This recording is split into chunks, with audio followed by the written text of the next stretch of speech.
Yo, what's up guys, it's Talon, and today we're going to be talking over a Fiora gameplay. I don't have as specific of a thing to talk about with this one, so I'm kind of just going to talk about what I was thinking throughout this game and sort of how to approach this type of lane phase.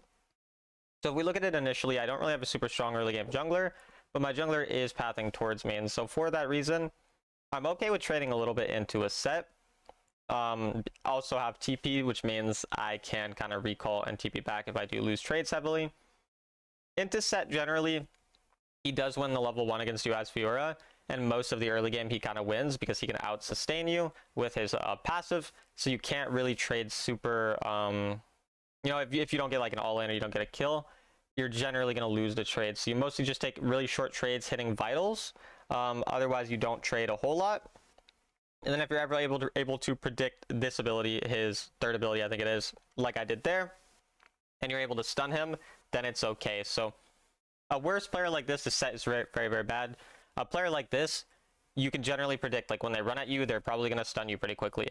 And usually what I'm looking at is like the pattern that people have with their stuns. So a player like this, again, he was very telegraphed with when he was going to stun me, walked up at me, no thought into it. And when you see a player like that, you kind of need to keep that in mind. Like, okay, they're going to stun me pretty much right when they walk at me. And then eventually they're going to learn, because you're going to stun them enough that they're going to be like, okay, now I need to wait a bit. Even the dumbest players will realize this. And then once you realize that they've realized this, then you start to wait a little bit and then use your second ability a little later. So that's kind of the main thing I'm thinking about so far in this lane. Again, for whatever reason a Mumu came, I noticed that a Mumu 3 camped in this situation, so I knew that if I came back to lane and fought pretty hard, there'd be an extremely low chance that he would be ganking me, because we can see there he had only his red buff, and he was level 3 before that kill. So we knew he just did those 3 camps on the red side, or maybe did 1 blue side camp and 3 red side camps, but either way, he's definitely going to go to his blue side. Here, I see Twisted Fate's low, and I have TP, so I'm like, hey, let me just go and grab the kill there. I can TP to top side after I go and kill this guy who's low health sitting in mid lane. And so that's one of the nice things about TP. We made a video on TP earlier, but I knew that because I saw him low, and I also saw the wave was not yet fully cleared, so he might stick around and greed the wave. Because of that, I knew that I could possibly look to kill him. And again, if, the worst thing comes to worst, I just TP back to lane. Set ends up coming, but he doesn't have the ability to kill us, and he dies.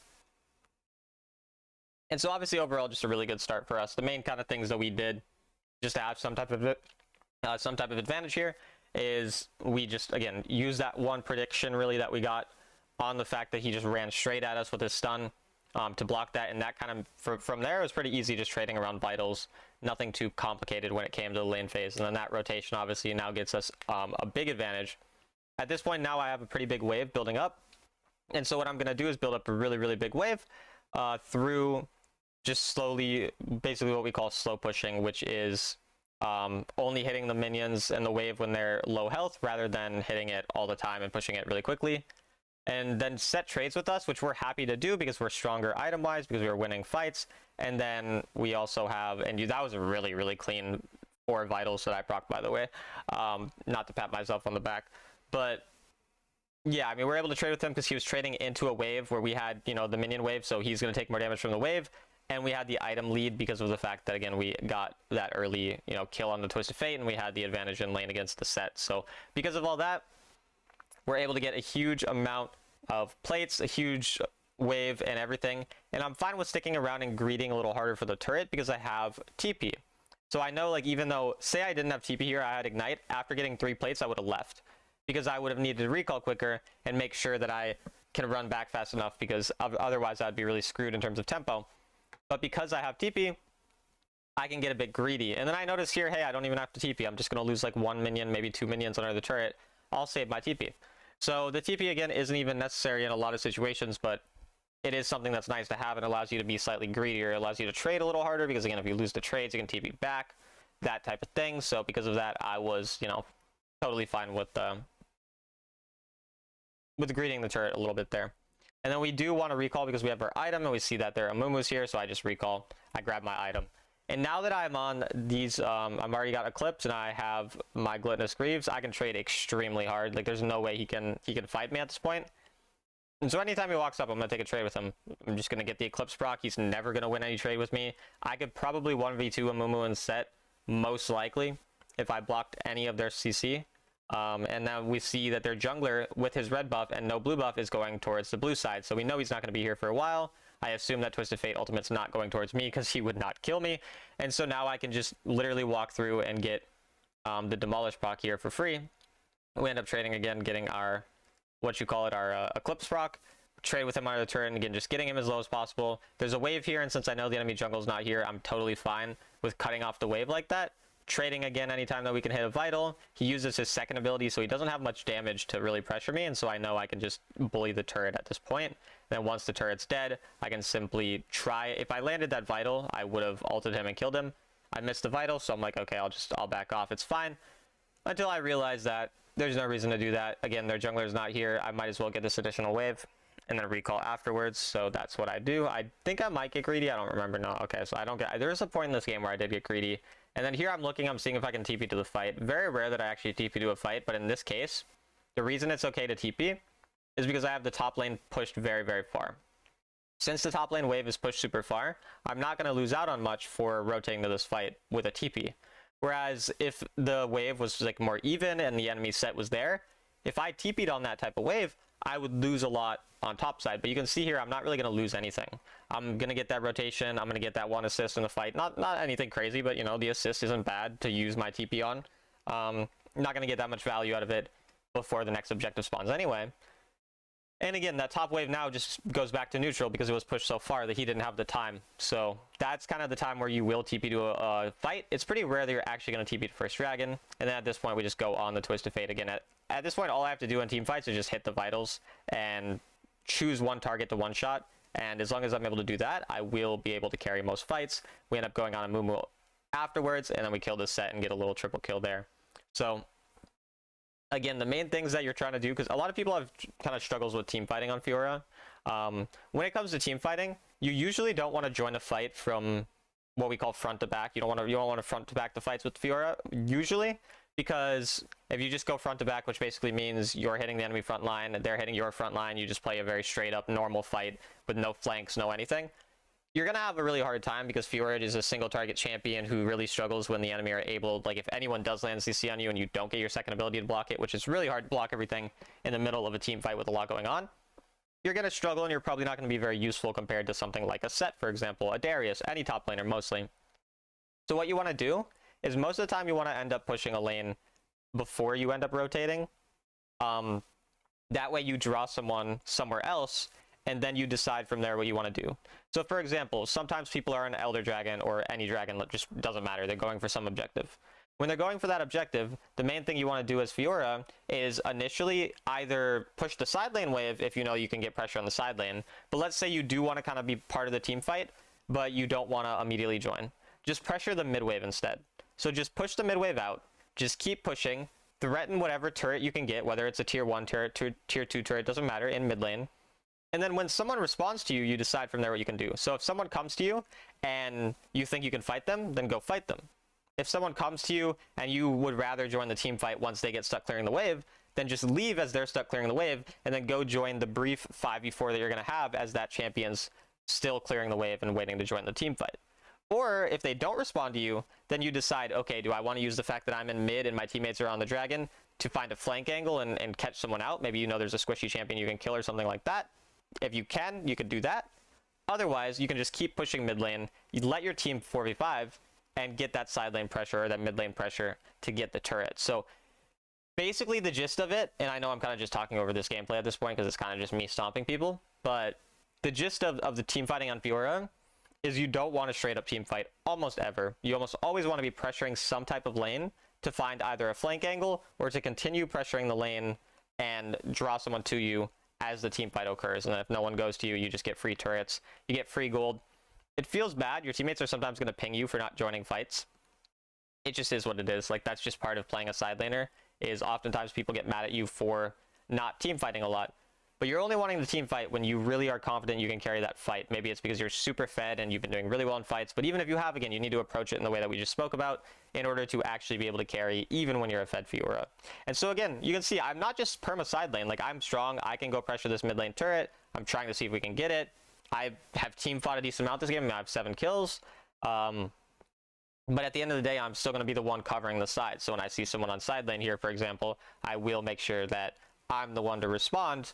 And anytime that I get to play in a 1v1, or in this case a 1v2 because of how fed I am, I'm very happy about it. We proc that insanely fast. I had some crazy vital procs this game, honestly, in terms of my ult. That was a pretty clean ult as well. And I had the other clean solo kill on the set there. So I had some good procs this game. And because of that, we get third item.